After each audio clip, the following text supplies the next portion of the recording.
Assalamualaikum warahmatullahi wabarakatuh. Waalaikumsalam. Selamat sejahtera untuk kita semua dan selamat siang. Pak Azim, para panitia, para tokoh undangan, Bapak, Ibu, saudara, adik-adik sekalian yang saya muliakan. Berbicara tentang Pancasila, kemarin saya silaturahim dengan Bu Mega, kurang lebih jam 11, ngobrol sampai jam 12. Ya, tidak untuk apa-apa karena sudah lama tidak berjumpa, begitu saja. Di belakang ini ada gambarnya Bung Karno, pencetus Pancasila. Saya setuju kalau Ibu panitia tadi menyatakan bahwa Pancasila ini anugerah dari Yang Maha Kuasa kepada bangsa Indonesia, tentu melalui founding fathers-nya. Antara lain yang paling menonjol adalah Bung Karno, setelah ada serapan-serapan dari tokoh-tokoh yang lain. Bu Mega menyatakan, Mbak Asim, ini Pancasila sedang dipolemikan lahirnya. Tanggal 1 Juni apa tanggal 18 Agustus. Lalu saya tanya, menurut Ibu bagaimana? Ya itu tidak usah dipolemikkan karena 1 Juni itu kelahirannya, 18 Agustus itu akte kelahirannya. Tepuk tangan. Jadi di sini perlu imigrasi ini untuk pencatat sipil ini mengukurkan waktu kurang lebih 1,5 bulan.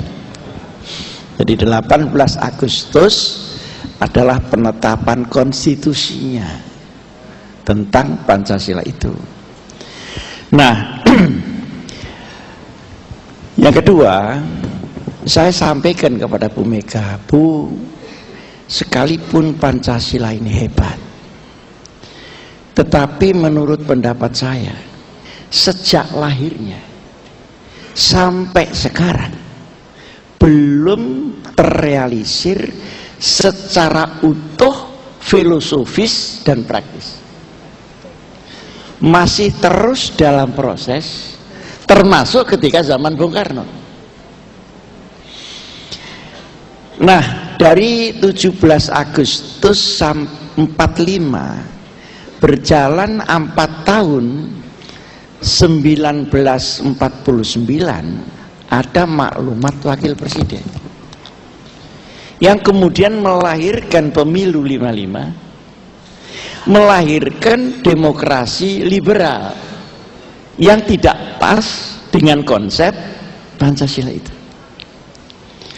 Kemudian karena terancam perpecahan ketika itu, dari tahun 45 sampai 59 sampai 49 dengan berbagai macam pemberontakan, maka tanggal 5 Juli ada dekret presiden untuk kembali ke Undang-Undang Dasar 45 inklusif mukaddimahnya yang berisi Pancasila itu.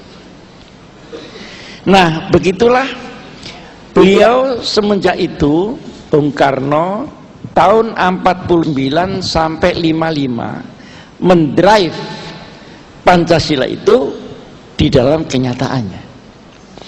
Tetapi waktu itu terlalu pendek untuk merealisir Pancasila yang begitu filosofis, begitu humanis, komprehensif, dan sifatnya universal.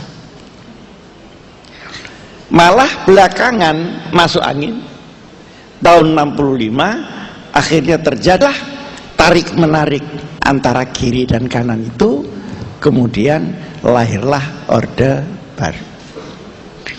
Nah, Orde Baru ada P4. Ada apa? P4 itu singkatan apa? Pedoman, penghayatan, pengamalan Pancasila. Tapi sayangnya itu hanya artifisial. Orang disuruh mengaparkan butir-butir saja. Jadi Pancasila itu seperti butir saja, seperti banyak telur begitu saja.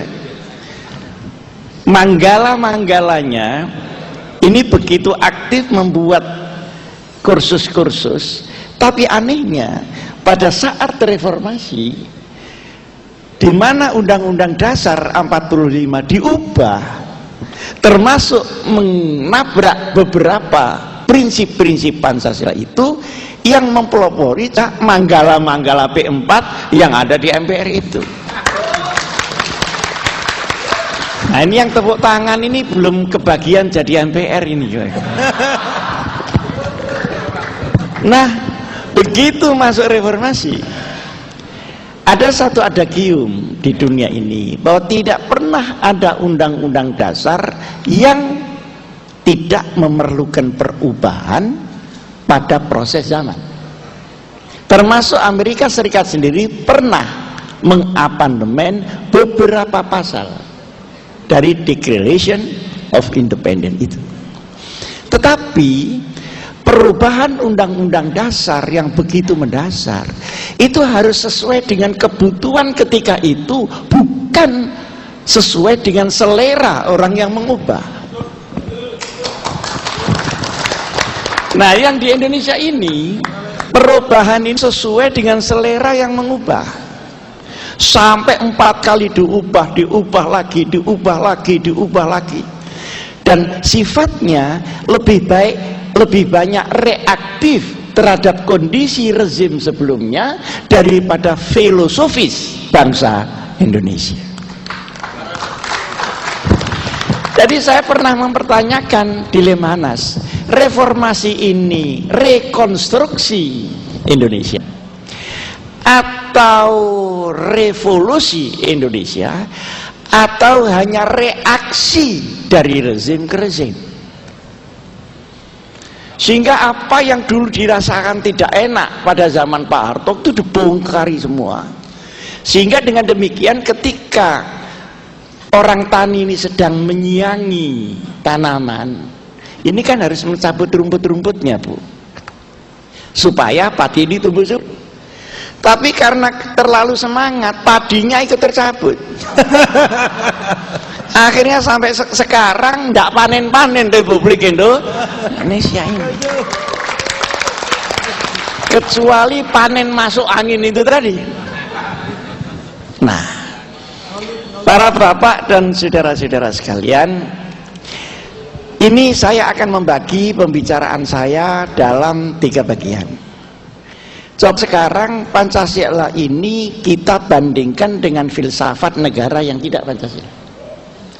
Yang kedua, mengapa Pancasila nggak selesai-selesai menjadi kenyataan, sekalipun didiskusikan terus, bahkan sekarang mendiskusikannya pun sudah mulai malas. Yang ketiga, kira-kira apa yang akan terjadi di belakang? Tapi kira-kira saja, karena saya ini kan bukan dukun. Nah, pertama, di Pancasila ini ada ketuhanan yang Maha Esa. Artinya apa? Dia, Indonesia, bukan negara ateis, bukan negara sekuler, dan bukan negara agama. Karena kalau negara ateis, dia tidak percaya kalau Tuhan ada. Dia anti Tuhan. Aneh juga, sesuatu yang tidak ada kok dianteni. Bukan pula negara sekuler, karena membiarkan orang untuk beragama atau tidak beragama. Tidak pula menjadi negara agama karena teks agama tidak menjadi konstitusi, tapi value universalitas agama yang dikemas dalam konstitusi nasional itu sebagai umbrella untuk seluruh bangsa Indonesia. Nah, sekarang mana contohnya? Tadi contohnya kan per negara. Nah, saya akan memberikan contoh ya sekedarnya aja.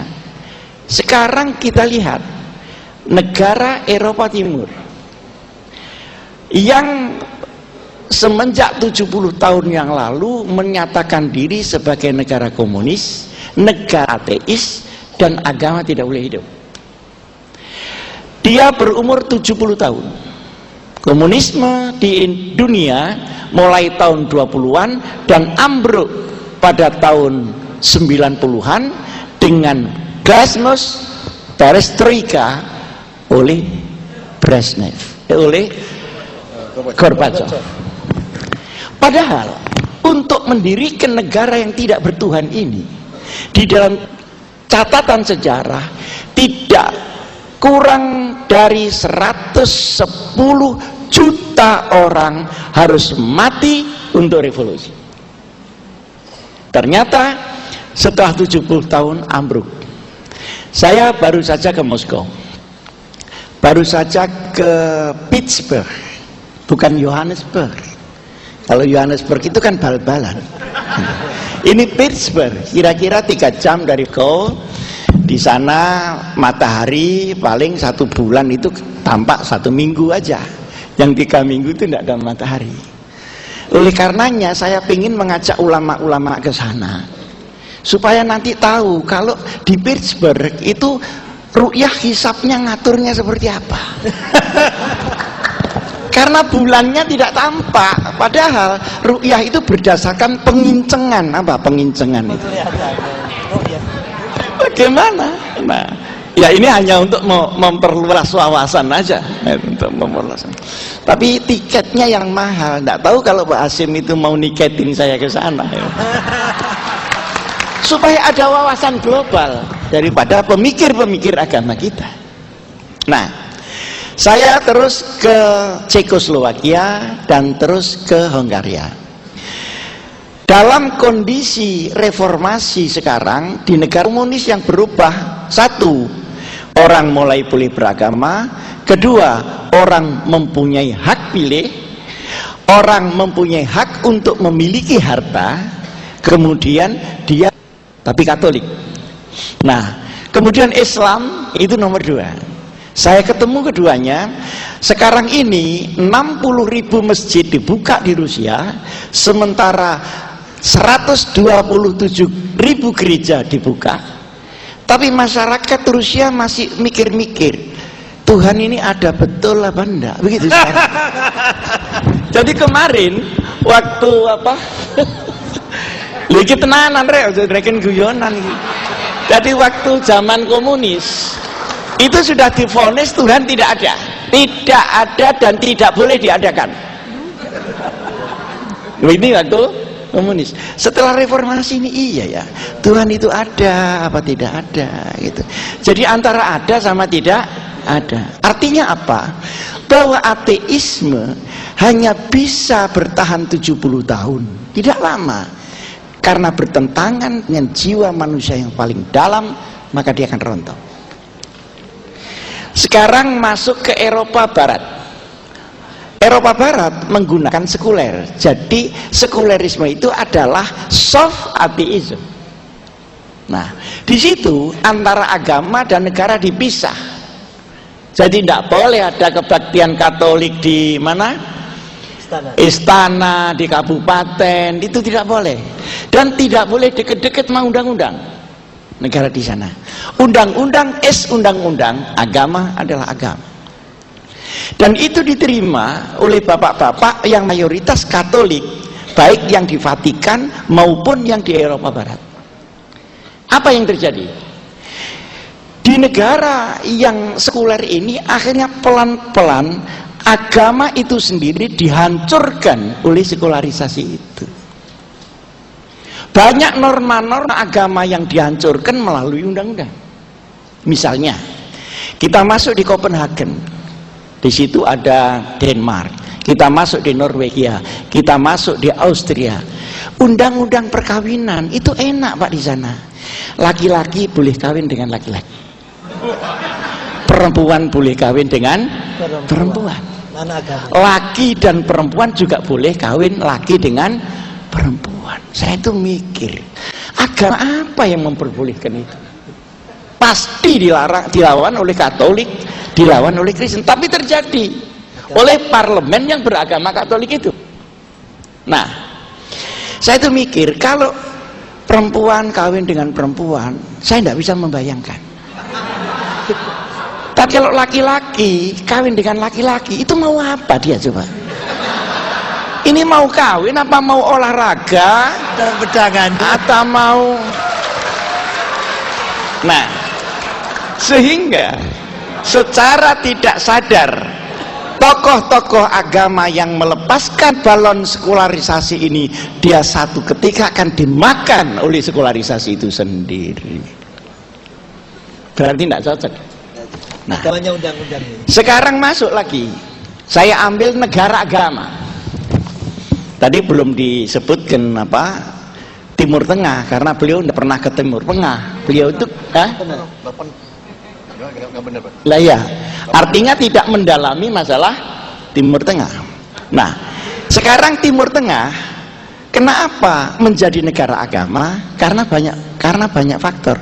Faktor pertama, agamanya monoagama. Agamanya ini mono agama. Kalau di sini ini kan multi agama. Jadi di sana itu Islam semua. Jadi kalau dikasih Islam, semua orang mau dengar. Karena yang tidak Islam tidak boleh dan tidak ada. Nah, tetapi harus diingat, agama adalah suci, negara tidak ada yang suci. Karena dia didrive oleh orang, sehingga selalu akan ada jarak antara agama yang ideal, yang suci dengan kenyataan negara, sekalipun dia ngeklaim negara agama. Saya sudah mulai dari Turki sampai Saudi Arabia sampai Teluk itu umumnya mengatakan negara Islam. Ya, ada yang tenang, ada yang setengah tenang, ada yang ribut, ada yang perang terus dan sebagainya. Artinya apa? Artinya seperti di Afghanistan, orang sesama Islam saling bunuh. Saya masuk di Pakistan. Di Pakistan itu di Islamabad ada satu tempat yang ditempati oleh orang Sunni dan Syiah sekaligus untuk khol. Jadi gantian gitu. Mereka juga saling bunuh. Apakah saling bunuh itu Islami?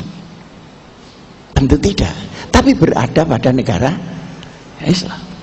Artinya, ketika kita pergi ke Irak, Saddam Hussein, ada Kurdi di situ, ada kemudian Syiah, ada Sunni, itu semua juga saling bunuh. Apakah saling bunuh itu Islam? Tidak. Saling bunuh itu adalah perilaku orang Islam yang tidak paham Islam, kemudian menggunakan Islam secara tidak baik, sehingga antara Islam dengan orang itu ada jaraknya. Nah, saya alhamdulillah kalau pergi ke Timur Tengah sebagai sekjen ICIS ini, pekerjaan saya mendamaikan ini orang-orang Syiah sama Sunni yang ribut ini. Saya datang ke Lebanon, 150 ulama, 75 dari Sunni, 75 dari Syiah. Saya pidato di situ. Mereka mau mendengar karena yang pidato itu NU, Pak. Kenapa? Tenan rek. Jadi kenapa? Karena mereka tahu kalau orang NU itu Sunni. Nah, karena orang NU Sunni, orang Sunni pasti mau dengar. Orang Syiah mau dengar karena sudah terkenal NU Hasyim Muzadi itu tidak pernah mencaci maki Syiah. Semua masing-masing pada posisi dan pikirannya asal tidak melawan Allah dan Rasulullah Sallallahu Alaihi Wasallam.